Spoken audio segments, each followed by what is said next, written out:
ਜਦੋਂ ਮੈਂ ਚਾਹ ਫੜਾਉਣ ਜਾਂਦੀ ਹੁੰਦੀ ਸੀ ਮੈਮ ਉਹ ਬੰਦਾ ਆਪਦੇ ਪ੍ਰਾਈਵੇਟ ਪਾਰਟ ਕੱਢ ਕੇ ਐ ਪੈ ਜਾਂਦਾ ਸੀ ਮੈਮ ਘਰੇ।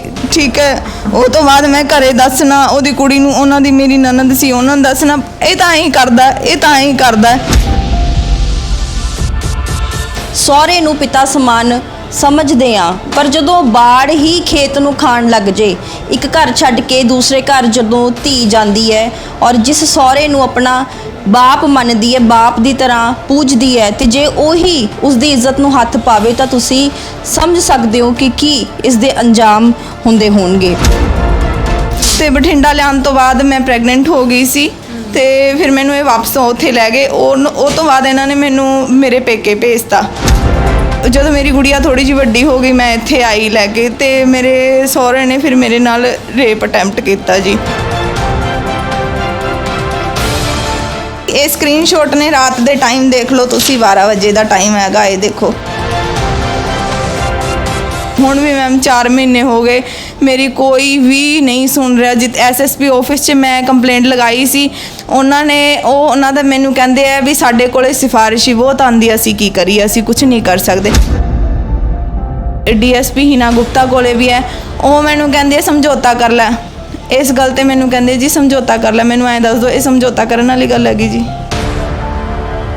ਤਾਂ ਉਸ ਟਾਈਮ ਉਹ ਕਹਿ ਰਹੀ ਸੀ ਕਿ ਕਿਸੇ ਆਪਣੇ ਟੌਪ ਦੇ ਬਠਿੰਡੇ ਦੇ ਆਮ ਆਦਮੀ ਪਾਰਟੀ ਦੇ ਲੀਡਰ ਦਾ ਨਾਂ ਲੈ ਰਹੀ ਸੀ ਕਿ ਉਹਨਾਂ ਦੀ ਕਾਲ ਆ ਰਹੀ ਹੈ। ਕੱਲ ਉਸ ਆਮ ਆਦਮੀ ਦੇ ਟੌਪ ਦੇ ਲੀਡਰ ਦੇ ਸਾਹਮਣੇ ਮੈਂ ਇਹ ਕਿਹਾ ਕਿ ਜੋ ਕੁਛ ਮੈਂ ਐਪਲੀਕੇਸ਼ਨ 'ਚ ਲਿਖਿਆ ਹੈ, ਲੜਕੀ ਦੀ ਐਪਲੀਕੇਸ਼ਨ 'ਚ ਜੋ ਕੁਛ ਇਹਨੇ ਦੱਸ ਕੇ ਲਿਖਾਇਆ ਹੈ, ਇਹ ਕਾਫੀ ਨਹੀਂ, ਸਾਡੇ ਕੋਲ ਸਬੂਤ ਇਸ ਤੋਂ ਜ਼ਿਆਦਾ ਨਹੀਂ। ਹਾਲਾਂਕਿ ਇਨਕੁਆਰੀ ਦੇ ਵਿੱਚ ਸਹੁਰਾ ਖੁਦ ਆ ਮੰਨ ਰਿਹਾ ਕਿ ਮੇਰੇ ਖਿਲਾਫ ਇਹਨੇ ਰਾਮਪੁਰੇ ਮੇਰੇ ਖਿਲਾਫ ਪੁਲਿਸ 'ਚ ਇਹਨੇ ਸ਼ਿਕਾਇਤ ਦਿੱਤੀ ਸੀ ਕਿ ਮੇਰੇ ਮੂਹਰੇ ਨੰਗਾ ਘੁੰਮਦਾ। ਸਾਡੇ ਦੇਸ਼ ਦੇ ਵਿੱਚ ਜਿੱਥੇ ਅਸੀਂ ਵਿਮਨ ਐਮਪਾਵਰਮੈਂਟ ਦੀਆਂ ਗੱਲਾਂ ਕਰਦੇ ਹਾਂ, ਉੱਥੇ ਹੀ ਕ੍ਰਾਈਮ ਅਗੇਂਸਟ ਵਿਮਨ ਜੋ ਹੈ ਉਹ ਵੀ ਤੂਲ ਫੜਦਾ ਦਿਖਾਈ ਦੇ ਰਿਹਾ ਹੈ। ਜਿੱਥੇ ਔਰਤਾਂ ਸਸ਼ਕਤ ਹੋ ਰਹੀਆਂ ਨੇ, ਔਰਤਾਂ ਦੇ ਨਾਲ ਜਿਹੜਾ ਕ੍ਰਾਈਮ ਹੈ ਉਹ ਵੀ ਵੱਧਦਾ ਦਿਖਾਈ ਦੇ ਰਿਹਾ ਹੈ। ਮੇਰੇ ਨਾਲ ਪੰਜਾਬ ਦੀ ਇੱਕ ਅਜਿਹੀ ਮਹਿਲਾ ਮੌਜੂਦ ਹੈ ਇਸ ਵੇਲੇ, ਤੇ ਉਹਨਾਂ ਦੇ ਨਾਲ ਗੱਲਬਾਤ ਕਰਾਂਗੇ। ਉਹਨਾਂ ਦੀ ਆਈਡੈਂਟੀਟੀ ਅਸੀਂ ਨਹੀਂ ਡਿਸਕਲੋਜ਼ ਕਰਾਂਗੇ, ਪਰ ਦੱਸਣਾ ਚਾਹੂੰਗੀ ਕਿ ਵਿਆਹ ਕਰਾਉਣ ਤੋਂ ਬਾਅਦ ਇਸ ਔਰਤ ਦੇ ਨਾਲ ਅਜਿਹਾ ਤਸ਼ੱਦਦ ਹੋਇਆ ਕਿ ਜਿਸ ਨੂੰ ਸੁਣ ਕੇ ਤੁਹਾਡੇ ਵੀ ਲੂਹ ਕੰਡੇ ਖੜੇ ਹੋ ਜਾਣਗੇ। ਅਸੀਂ ਸਹੁਰੇ ਨੂੰ ਪਿਤਾ ਸਮਾਨ ਸਮਝਦੇ ਆ, ਪਰ ਜਦੋਂ ਬਾੜ ਹੀ ਖੇਤ ਨੂੰ ਖਾਣ ਲੱਗ ਜੇ, ਇੱਕ ਘਰ ਛੱਡ ਕੇ ਦੂਸਰੇ ਘਰ ਜਦੋਂ ਧੀ ਜਾਂਦੀ ਹੈ ਔਰ ਜਿਸ ਸਹੁਰੇ ਨੂੰ ਆਪਣਾ ਬਾਪ ਮੰਨਦੀ ਹੈ, ਬਾਪ ਦੀ ਤਰ੍ਹਾਂ ਪੂਜਦੀ ਹੈ, ਤੇ ਜੇ ਉਹੀ ਉਸ ਦੀ ਇੱਜ਼ਤ ਨੂੰ ਹੱਥ ਪਾਵੇ ਤਾਂ ਤੁਸੀਂ ਸਮਝ ਸਕਦੇ ਹੋ ਕਿ ਕੀ ਇਸ ਦੇ ਅੰਜਾਮ ਹੁੰਦੇ ਹੋਣਗੇ। ਮੇਰੇ ਨਾਲ ਮਹਿਲਾ ਇਹ ਸਾਰੀ ਗੱਲਬਾਤ ਇਹਨਾਂ ਦੇ ਨਾਲ ਕਰ ਲੈਂਦੇ ਆ ਤੇ ਜਾਣ ਲੈਂਦੇ ਕਿ ਕੀ ਪਰੇਸ਼ਾਨੀਆਂ ਜਿਹੜੀਆਂ ਇਹਨਾਂ ਨੂੰ ਸਾਹਮਣਾ ਕਰਨਾ ਪੈ ਰਿਹਾ ਜੀ। ਹਾਂਜੀ, ਕੀ ਤੁਹਾਡੇ ਨਾਲ ਹੋਇਆ ਔਰ ਤੁਸੀਂ ਸਾਰੀ ਗੱਲ ਜਿਹੜੀ ਹੈ ਮੁੱਢ ਤੋਂ ਸ਼ੁਰੂਆਤ ਤੋਂ ਦੱਸੋ। ਮੈਮ ਮੇਰੀ ਮੈਰਿਜ 2013 'ਚ ਹੋਈ ਸੀ। ਮੈਂ ਜਦੋਂ ਮੇਰੀ ਮੈਰਿਜ ਹੋਈ ਸਟਾਰਟਿੰਗ ਤੋਂ ਹੀ ਮੇਰਾ ਸਹੁਰਾ ਜੋ ਹੈ ਹੈਰੈਸ ਕਰਦਾ ਹੁੰਦਾ ਸੀ। ਮੈਂ ਇਹਦੇ ਬਾਰੇ ਕਹਿਣਾ ਹਸਬੈਂਡ ਨੂੰ ਵੀ ਇਹ ਮੇਰੇ ਨਾਲ ਐਂ ਕਰਦੇ ਆ। ਜਦੋਂ ਮੈਂ ਚਾਹ ਫੜਾਉਣ ਜਾਂਦੀ ਹੁੰਦੀ ਸੀ ਮੈਮ, ਉਹ ਬੰਦਾ ਆਪਦੇ ਪ੍ਰਾਈਵੇਟ ਪਾਰਟ ਕੱਢ ਕੇ ਐਂ ਪੈ ਜਾਂਦਾ ਸੀ ਮੈਮ ਘਰੇ। ਠੀਕ ਹੈ, ਉਹ ਤੋਂ ਬਾਅਦ ਮੈਂ ਘਰੇ ਦੱਸਣਾ ਉਹਦੀ ਕੁੜੀ ਨੂੰ, ਉਹਨਾਂ ਦੀ ਮੇਰੀ ਨਨਦ ਸੀ, ਉਹਨਾਂ ਨੂੰ ਦੱਸਣਾ ਇਹ ਤਾਂ ਐਂ ਕਰਦਾ, ਇਹ ਤਾਂ ਐਂ ਕਰਦਾ। ਫਿਰ ਮੈਮ ਹੌਲੀ ਹੌਲੀ ਉਹ ਕੁੜੀ ਵੀ ਚਲੀ ਗਈ ਸੀ ਘਰੋਂ। ਉਹ ਕਹਿੰਦੀ ਮੈਂ ਨਹੀਂ ਰਹਿੰਦੀ ਇਹਨਾਂ ਦੇ, ਉਹ ਆਪਦੇ ਚਾਚੇ ਦੇ ਘਰੇ ਰਹਿੰਦੀ ਹੈ। ਫਿਰ ਮੈਮ ਉਹ ਤੋਂ ਬਾਅਦ ਥੋੜ੍ਹੇ ਟਾਈਮ ਬਾਅਦ ਮੈਮ ਮੇਰੇ ਹਸਬੈਂਡ ਨੂੰ ਮਤਲਬ ਬਹੁਤ ਜ਼ਿਆਦਾ ਇਹ ਗੱਲਾਂ ਹੋ ਗਈਆਂ ਸੀ। ਫਿਰ ਮੈਨੂੰ ਇੱਥੇ ਲਿਆਏ ਰਾਮਪੁਰੇ ਬਠਿੰਡਾ, ਤੇ ਬਠਿੰਡਾ ਲਿਆਉਣ ਤੋਂ ਬਾਅਦ ਮੈਂ ਪ੍ਰੈਗਨੈਂਟ ਹੋ ਗਈ ਸੀ ਤੇ ਫਿਰ ਮੈਨੂੰ ਇਹ ਵਾਪਸ ਉੱਥੇ ਲੈ ਗਏ। ਉਹ ਤੋਂ ਬਾਅਦ ਇਹਨਾਂ ਨੇ ਮੈਨੂੰ ਮੇਰੇ ਪੇਕੇ ਭੇਜਤਾ। ਫਿਰ ਮੈਮ ਜਦੋਂ ਮੇਰੀ ਗੁੜੀਆ ਥੋੜੀ ਜਿਹੀ ਵੱਡੀ ਹੋ ਗਈ ਮੈਂ ਇੱਥੇ ਆਈ ਲੈ ਕੇ, ਤੇ ਮੇਰੇ ਸਹੁਰੇ ਨੇ ਫਿਰ ਮੇਰੇ ਨਾਲ ਰੇਪ ਅਟੈਂਪਟ ਕੀਤਾ ਜੀ। ਮੈਂ ਇਹਦੀ ਗੱਲ ਮੇਰੇ ਹਸਬੈਂਡ ਨੂੰ ਦੱਸੀ, ਉਹ ਕਹਿੰਦਾ ਜੇ ਤੂੰ ਇਹਦੇ ਖਿਲਾਫ ਕੁਝ ਵੀ ਕੀਤਾ ਤਾਂ ਮੈਂ ਸੁਸਾਈਡ ਕਰ ਲੂँਗਾ। ਉਹਦੇ ਮੇਰੇ ਕੋਲ ਸਾਰੇ ਸਬੂਤ ਨੇ, ਤੇ ਮੈਨੂੰ ਕੋਈ ਕੰਪਲੇਂਟ ਨਹੀਂ ਕਰਨ ਦਿੱਤੀ। ਉਹ ਕਹਿੰਦਾ ਜੇ ਤੂੰ ਕੀਤਾ ਵੀ ਇਹ ਮੈਨੂੰ ਘਰੋਂ। ਤੁਸੀਂ ਇਹ ਗੱਲ ਆਪਣੇ ਹਸਬੈਂਡ ਨੂੰ ਦੱਸੀ ਕਿ ਆ ਮੇਰੇ ਨਾਲ ਹਾਦਸਾ ਵਾਪਰ ਗਿਆ। ਹਾਂਜੀ ਮੈਮ, ਉਹ ਕਹਿੰਦਾ ਮੈਨੂੰ ਪ੍ਰਾਪਰਟੀ ਚੋਂ ਇਹਨਾਂ ਨੇ ਕੁਝ ਨਹੀਂ ਦੇਣਾ, ਮੇਰੇ ਪਿਓ ਨੇ, ਵੀ ਮੈਂ ਇਹ ਗੱਲ ਤੂੰ ਨਹੀਂ ਕਹਿਣੀ। ਉਹ ਮੈਂ ਕਿਹਾ ਨਹੀਂ, ਮੇਰੀ ਇੱਜ਼ਤ ਤੋਂ ਪਿਆਰਾ ਕੁਝ ਨਹੀਂ ਹੈਗਾ, ਵੀ ਮੈਂ ਤਾਂ ਦੱਸੂਗੀ। ਤੇ ਮੈਮ ਉਹ ਕਹਿੰਦਾ ਨਹੀਂ ਤੂੰ ਦੱਸਣੀ। ਉਹ ਮੈਨੂੰ ਇਸ ਗੱਲ ਤੋਂ ਮੈਮ ਉਹਨੇ ਮੈਨੂੰ ਸਾਰੀ ਰਾਤ ਮਤਲਬ ਸੁਸਾਈਡ ਦੀਆਂ ਧਮਕੀਆਂ ਦੀ, ਉਹਨੇ ਪੱਖੇ ਦੇ ਚੁੰਨੀ ਲਟਕਾ ਕੇ, ਉਹਦੇ ਸਕਰੀਨਸ਼ਾਟ ਆ ਉਹ ਦਿਖਾ ਦਿਓ। ਸਕਰੀਨਸ਼ਾਟ ਨੇ ਮੈਮ ਮੇਰੇ ਕੋਲੇ। ਤੇ ਉਹ ਕਹਿੰਦਾ ਵੀ ਤੂੰ ਦੱਸਣਾ ਨਹੀਂ। ਜਦੋਂ ਮੈਂ ਇੱਥੇ ਆਈ ਤਾਂ ਉਹ ਸਹੁਰਾ ਮੇਰਾ ਘਰੋਂ ਮੈਨੂੰ ਕੱਢਣ ਲੱਗ ਗਿਆ, ਵੀ ਮੇਰਾ ਹਸਬੈਂਡ ਹੈ ਨਹੀਂ ਸੀ। ਤੇ ਕਹਿੰਦਾ ਚਲੋ ਜਾਓ ਨਿਕਲ ਇੱਥੋਂ, ਮੈਂ ਆਪਦੇ ਮੁੰਡੇ ਦੇ ਹੋਰ ਲਿਆਉਂ। ਇਹ ਮੇਰੇ ਕੋਲੇ ਪਿਕਸ ਨੇ,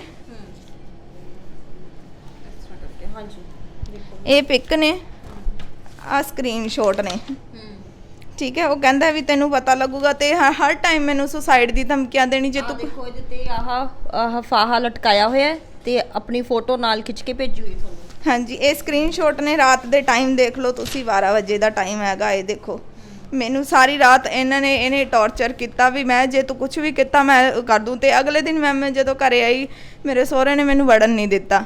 ਮੈਂ ਕਿਹਾ ਮੈਨੂੰ ਵੜਨ ਨਹੀਂ ਦੇ ਰਹੇ, ਤੂੰ ਚੱਲ ਜਾ, ਵਾਪਸ ਚੱਲ ਜਾ। ਤੇ ਫਿਰ ਮੈਂ ਪੁਲਿਸ ਬੁਲਾਈ। ਪੁਲਿਸ ਬੁਲਾ ਕੇ ਉਹ ਮੇਰੇ ਕੋਲ ਉਨੀ ਦੇਰ ਨੂੰ ਉਹ ਆ ਗਿਆ ਸੀ। ਕਹਿੰਦਾ ਜੇ ਤੂੰ ਉਹ ਗੱਲ ਬਾਰੇ ਦੱਸਿਆ ਨਾ ਤਾਂ ਮੈਂ ਫਿਰ ਤੋਂ ਮਰ ਕੇ ਤੁਹਾਡੇ ਸਾਰਿਆਂ ਦਾ ਨਾਂ ਲਿਖ ਦੂੰਗਾ, ਤੇਰੇ ਪੇਰੈਂਟ ਨੂੰ ਵੀ ਫਸਾ ਦੂੰਗਾ। ਤੇ ਫਿਰ ਮੈਂ ਉਹ ਤੋਂ ਬਾਅਦ ਮੈਂ ਉੱਥੇ ਐਂ ਲਿਖਾਇਆ ਸੀ, ਮੇਰੇ ਨਾਲ ਅਸ਼ਲੀਲ ਹਰਕਤਾਂ ਕਰਦਾ ਮੇਰਾ ਸਹੁਰਾ। ਤੇ ਉਹ ਗੱਲ ਉਹਨੇ ਆਪ ਵੀ ਮੰਨੀ ਹੈ ਮੇਰੇ ਸਹੁਰੇ ਨੇ। ਤੇ ਹੁਣ ਉਹ ਕਹਿੰਦੇ ਝੂਠ ਬੋਲ ਰਹੀ ਹੈ ਮੈਮ। ਇਹ ਸਾਰੀ ਗੱਲਾਂ ਹੋਈਆਂ ਨੇ। ਤੇ ਮੈਂ ਪੁਲਿਸ 'ਚ ਮੈਂ ਕੰਪਲੇਂਟ ਕੀਤੀ ਹੋਈ ਹੈ। ਪੁਲਿਸ ਮੇਰੀ ਕੋਈ ਕਾਰਵਾਈ ਉਸ ਗੱਲ, ਤੁਹਾਡੇ ਨਾਲ ਮਤਲਬ ਬਲਾਤਕਾਰ ਕੀਤਾ ਗਿਆ ਉਸ ਸਮੇਂ ਘਰ ਦੇ ਵਿੱਚ ਤੁਹਾਡੇ ਕੌਣ ਸੀਗਾ? ਮੈਂ ਸੀ, ਮੇਰੀ ਗੁੜੀਆ ਸੀ, ਸਹੁਰਾ ਸੀ, ਹੋਰ ਕੋਈ ਵੀ ਨਹੀਂ ਸੀ। ਮੇਰੀ ਗੁੜੀਆ ਤਾਂ ਮੈਮ ਛੋਟੀ ਜੀ ਸੀ, ਉਸ ਟਾਈਮ 1.5-2 ਸਾਲ ਦੀ ਸੀਗੀ। ਹਾਂਜੀ। ਤੇ ਤੁਸੀਂ ਸ਼ੋਰ ਨਹੀਂ ਮਚਾਇਆ ਜਾਂ ਤੁਸੀਂ ਬਾਹਰ ਜਾ ਕੇ ਗਲੀ ਦੇ ਵਿੱਚ ਜਾ ਕੇ ਇਸ ਚੀਜ਼ ਦਾ ਐਜੀਟੇਸ਼ਨ ਨਹੀਂ ਕੀਤਾ? ਘਰ ਬਹੁਤ ਵੱਡਾ ਹੈਗਾ, ਠੀਕ ਹੈ ਮੈਮ। ਤੇ ਉਹਨੇ ਹਰ ਟਾਈਮ ਉਹਦੇ LCD ਚੱਲਦੀ ਰਹਿੰਦੀ ਹੈ। ਸ਼ਾਮ ਦਾ ਟਾਈਮ ਸੀ ਮੈਮ, ਕਿਸੇ ਨੇ ਕੁਝ ਨਹੀਂ ਸੁਣਿਆ ਜੀ। ਤੇ ਤੁਸੀਂ ਆਪਣੇ ਪੇਕੇ ਪਰਿਵਾਰ ਕਦੋਂ ਇਹ ਗੱਲ ਡਿਸਕਲੋਜ਼ ਕੀਤੀ? ਇਹ ਮੈਮ ਉਹਦੇ ਮਤਲਬ ਉਸੇ ਟਾਈਮ ਥੋੜ੍ਹੇ ਦਿਨ ਬਾਅਦ ਹੀ ਮੈਂ ਮਤਲਬ ਨੈਕਸਟ ਡੇ ਮੈਂ ਉੱਥੇ ਗਈ ਸੀ ਘਰੇ। ਤੇ ਮੈਨੂੰ ਘਰਦਿਆਂ ਨੇ ਪੁੱਛਿਆ ਵੀ ਕਿਉਂ ਰੋ ਰਹੀ ਹੈ। ਮੈਂ ਕਿਹਾ ਝਗੜਾ ਹੋ ਗਿਆ। ਜਦੋਂ ਮੈਂ ਨੈਕਸਟ ਡੇ ਇੱਥੇ ਆਈ, ਉਹਨਾਂ ਨੇ ਮੈਨੂੰ ਕੱਢਤਾ। ਫਿਰ ਮੈਂ ਜਦੋਂ ਪੁਲਿਸ ਨੂੰ ਲਿਖਵਾਇਆ ਸੀ ਅਸ਼ਲੀਲ ਹਰਕਤਾਂ, ਫਿਰ ਮੈਨੂੰ ਘਰ ਦੇ ਨਾਲ ਹੀ ਲੈ ਗਏ ਸੀ ਉੱਥੇ। ਤੇ ਉਹ ਤੋਂ ਬਾਅਦ ਫਿਰ ਮੈਂ ਘਰੇ ਜਾ ਕੇ ਘਰਦਿਆਂ ਨੂੰ ਦੱਸਿਆ ਸੀ ਵੀ ਇਹ ਕਰਕੇ ਐਵੇਂ ਕਰਕੇ ਗੱਲ ਹੋ ਗਈ ਸੀਗੀ। ਤੇ ਉਹ ਕਹਿੰਦੇ ਕਾਰਵਾਈ ਕਰਦੇ ਆ ਮੈਮ। ਜਿੱਥੇ ਜਦੋਂ ਵੀ ਕਾਰਵਾਈ ਕਰਨ ਨੂੰ ਚਲਦੇ ਆ ਮੈਨੂੰ ਕਰਨ ਨਹੀਂ ਦਿੰਦੇ। ਹੁਣ ਵੀ ਮੈਮ 4 ਮਹੀਨੇ ਹੋ ਗਏ, ਮੇਰੀ ਕੋਈ ਵੀ ਨਹੀਂ ਸੁਣ ਰਿਹਾ। SSP ਆਫਿਸ 'ਚ ਮੈਂ ਕੰਪਲੇਂਟ ਲਗਾਈ ਸੀ। ਉਹ ਤੋਂ ਬਾਅਦ ਉਹ CT 2 'ਚ ਮਾਰਕ ਹੋਈ ਸੀ ਅਸਵੰਤ ਸਰ ਨੂੰ। ਉਹਨਾਂ ਦਾ ਮੈਨੂੰ ਕਹਿੰਦੇ ਆ ਵੀ ਸਾਡੇ ਕੋਲੇ ਸਿਫਾਰਿਸ਼ ਹੀ ਬਹੁਤ ਆਉਂਦੀ, ਅਸੀਂ ਕੀ ਕਰੀਏ, ਅਸੀਂ ਕੁਝ ਨਹੀਂ ਕਰ ਸਕਦੇ। ਉਹ ਤੋਂ ਬਾਅਦ ਹਾਂਜੀ, ਇਹਦੀ ਮੇਰੇ ਕੋਲ ਰਿਕਾਰਡਿੰਗ ਹੈਗੀ ਹੈ। ਤੁਹਾਨੂੰ DSP ਕਹਿੰਦੇ ਕਿ ਸਿਫਾਰਿਸ਼ ਆਉਂਦੀ ਹੈ? ਹਾਂਜੀ, ਉਹਨਾਂ ਦੇ ਰੀਡਰ ਨੇ ਜੇ ਇਹ ਕੇਸਾਂ ਦੇ ਵਿੱਚ ਵੀ ਸਿਫਾਰਿਸ਼ ਹਾਂਜੀ, ਉਹ ਮੈਨੂੰ ਕਹਿੰਦੇ ਆ ਉਹਨਾਂ ਦਾ ਰੀਡਰ ਕਹਿੰਦਾ ਸਿਫਾਰਿਸ਼ ਬਹੁਤ ਆਉਂਦੀ ਹੈ ਸਾਡੇ ਕੋਲੇ, ਅਸੀਂ ਕੀ ਕਰੀਏ। ਠੀਕ ਹੈ। ਉਹ ਤੋਂ ਬਾਅਦ ਮੈਂ ਬਲਕਾਰ ਸਿੰਘ DSP ਬਲਕਾਰ ਸਿੰਘ ਉਹਨਾਂ ਕੋਲੇ ਮੇਰੀ ਗਈ। ਉਹ 3 ਮਹੀਨੇ ਤੋਂ ਮੈਨੂੰ ਇੱਕ ਹੀ ਗੱਲ ਕਹਿ ਰਿਹਾ, ਅਸੀਂ ਕਰਦੇ ਹਾਂ ਕਾਰਵਾਈ, ਅਸੀਂ ਰਿਪੋਰਟ ਬਣਾ ਦਾਂਗੇ। ਫਿਰ ਇਹ ਤੋਂ ਬਾਅਦ ਇਹਦੀ DSP ਹੀਨਾ ਗੁਪਤਾ ਕੋਲੇ ਵੀ ਹੈ। ਉਹ ਮੈਨੂੰ ਕਹਿੰਦੇ ਸਮਝੌਤਾ ਕਰ ਲੈ। ਇਸ ਗੱਲ ਤੇ ਮੈਨੂੰ ਕਹਿੰਦੇ ਜੀ ਸਮਝੌਤਾ ਕਰ ਲੈ। ਮੈਨੂੰ ਐਂ ਦੱਸ ਦਿਓ ਇਹ ਸਮਝੌਤਾ ਕਰਨ ਵਾਲੀ ਗੱਲ ਹੈਗੀ ਜੀ?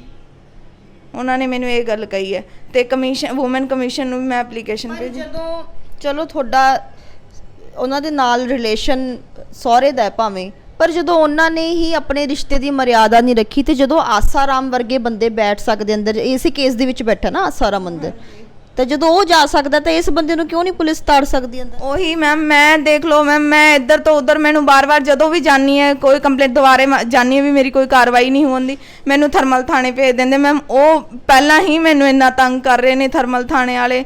ਰੋਜ਼ ਆ ਜਾਂਦੇ ਮੈਮ ਮੇਰੇ ਘਰੇ, ਸਮਾਨ ਚੱਕ ਕੇ ਲੈ ਕੇ ਜਾਣਾ ਸੀ। SHO ਮੈਡਮ ਆ ਜਾਂਦੀ ਮੇਰੇ ਹਸਬੈਂਡ ਦੇ ਨਾਲ, ਅਸੀਂ ਸਮਾਨ ਚੱਕ ਕੇ ਲੈ ਕੇ ਜਾਣਾ। ਨਾਲ ਹੀ ਮੈਮ DSP ਸਰ ਮੈਨੂੰ ਕਹਿੰਦੇ ਆ ਵੀ ਅਸੀਂ ਘਰ ਨਹੀਂ ਖੁਲਵਾ ਸਕਦੇ, ਜਿਸ ਦਿਨ ਮੈਨੂੰ ਘਰੋਂ ਕੱਢ ਰੱਖਿਆ ਸੀ। ਤੇ ਅਗਲੇ ਦਿਨ ਉਹਨਾਂ ਦੇ SHO ਆਉਂਦੇ ਮੈਨੂੰ ਕਹਿੰਦੇ ਵੀ ਸਮਾਨ ਚੱਕ ਕੇ ਲੈ ਕੇ ਜਾਣਾ। ਉਹਨਾਂ ਨੇ ਮੇਰਾ ਸਾਰਾ ਸਮਾਨ ਪੱਟ ਲਿਆ ਮੈਮ, ਲੈ ਕੇ ਜਾਂਦੇ ਸੀਗੇ। ਤੁਸੀਂ ਰਾਤਾਂ ਵੀ ਤੁਹਾਨੂੰ ਘਰੋਂ ਬਾਹਰ ਕੱਢ ਦਿੱਤਾ ਗਿਆ? ਰਾਤਾਂ ਵੀ ਤੁਸੀਂ ਸਟੇਸ਼ਨ ਤੇ? ਹਾਂਜੀ ਮੈਮ, ਮੈਂ ਰਾਤ ਨੂੰ ਮੇਰੇ ਘਰੋਂ ਆਈ ਸੀ, ਇਹਨਾਂ ਨੇ ਲੋਕ ਕਰਤਾ।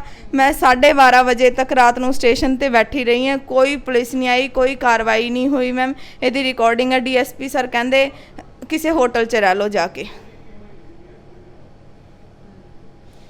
ਮਤਲਬ ਪ੍ਰਸ਼ਾਸਨ ਜੋ ਹੈ ਤੁਹਾਡੀ ਕਿਸੇ ਵੀ ਤਰ੍ਹਾਂ ਮਦਦ ਨਹੀਂ ਕਰ ਰਿਹਾ। ਨਹੀਂ ਮੈਮ, ਕੋਈ ਵੀ ਗੱਲ ਹੀ ਨਹੀਂ ਸੁਣ ਰਿਹਾ ਇਸ ਗੱਲ ਤੇ। ਜਾਂ ਤਾਂ ਕਹਿਣਗੇ ਸਮਝੌਤਾ ਕਰ ਲਾ, ਕੁਝ ਨਹੀਂ ਬਣਨਾ ਤੇਰਾ, ਸਮਝੌਤਾ ਕਰ ਲਾ, ਕੁਝ ਨਹੀਂ ਬਣਨਾ।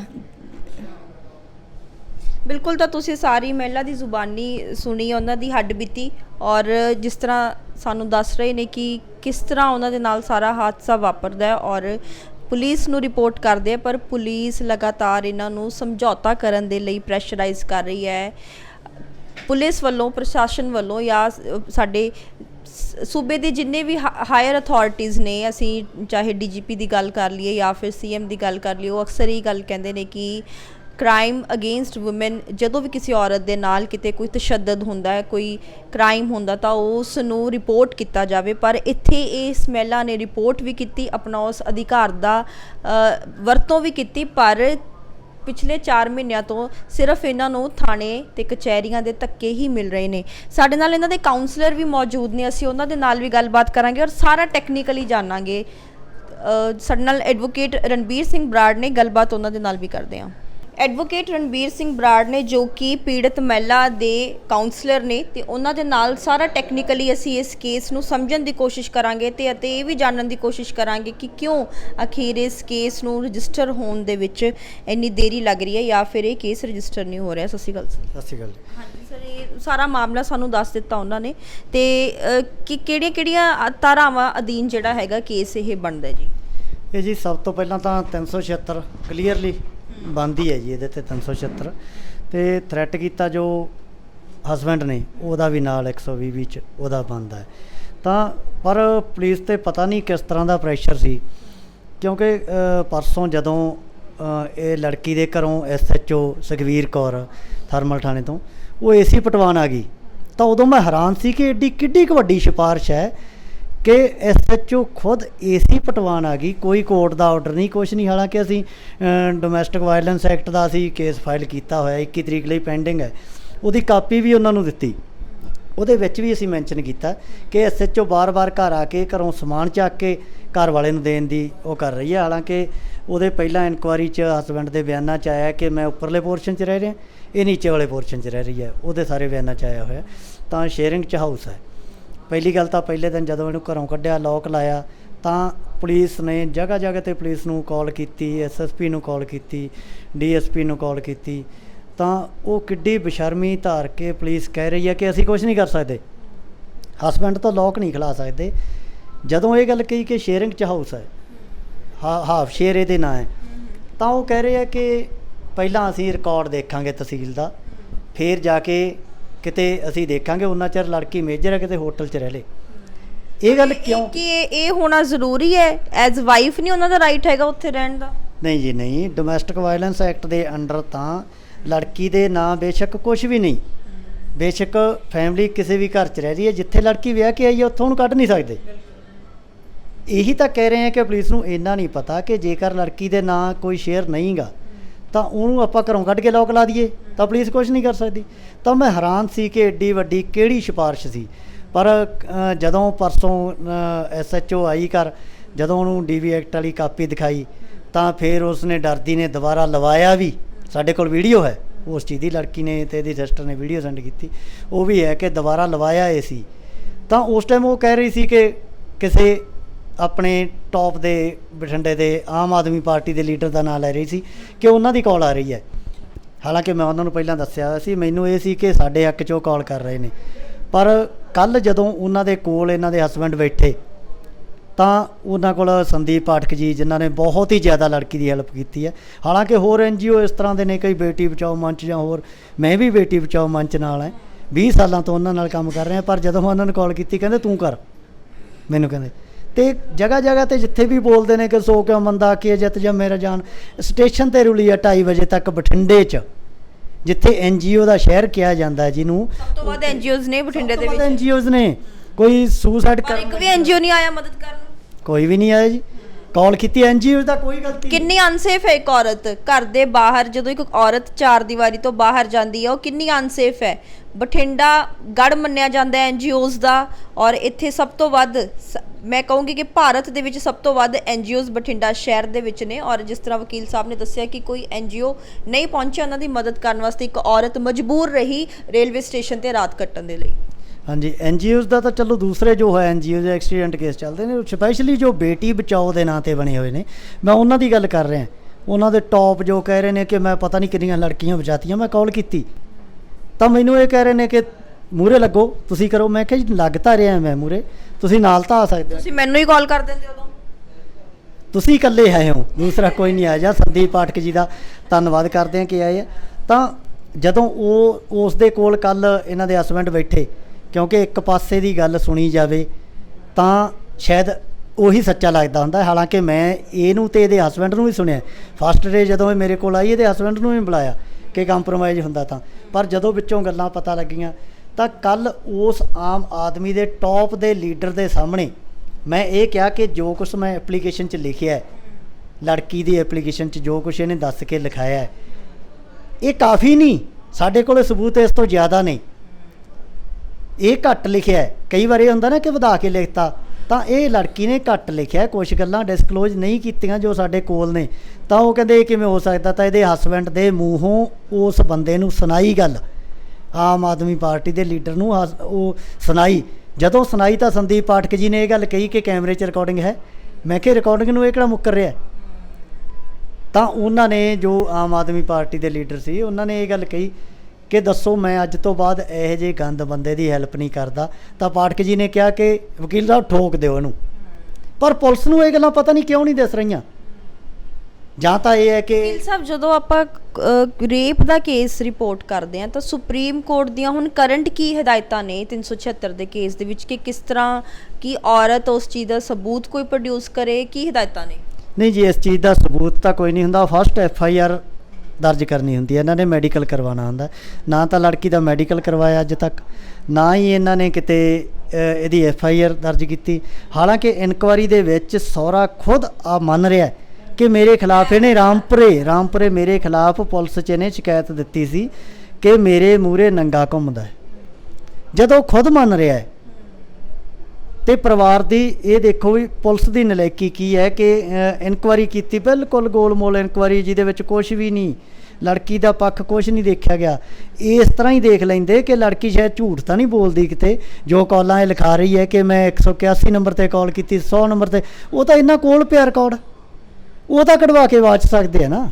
ਪਰ ਇਨਕੁਆਰੀ ਕਾਹਦੀ ਹੋਈ? ਇਹ ਸਿੰਪਲ ਬਿਆਨ ਲਿਖੇ, ਉਹਨਾਂ ਦੇ ਬਿਆਨ ਲਿਖੇ ਤੇ ਬਿਆਨ ਦੇ ਨਾਲ ਜੋ ਚੜਾਵਾ ਉਹ ਚੜਾ ਕੇ ਗਏ, ਮੱਥਾ ਟੇਕਿਆ ਤੇ ਚਲੋ ਵੀ ਫਾਈਲ ਬੰਦ।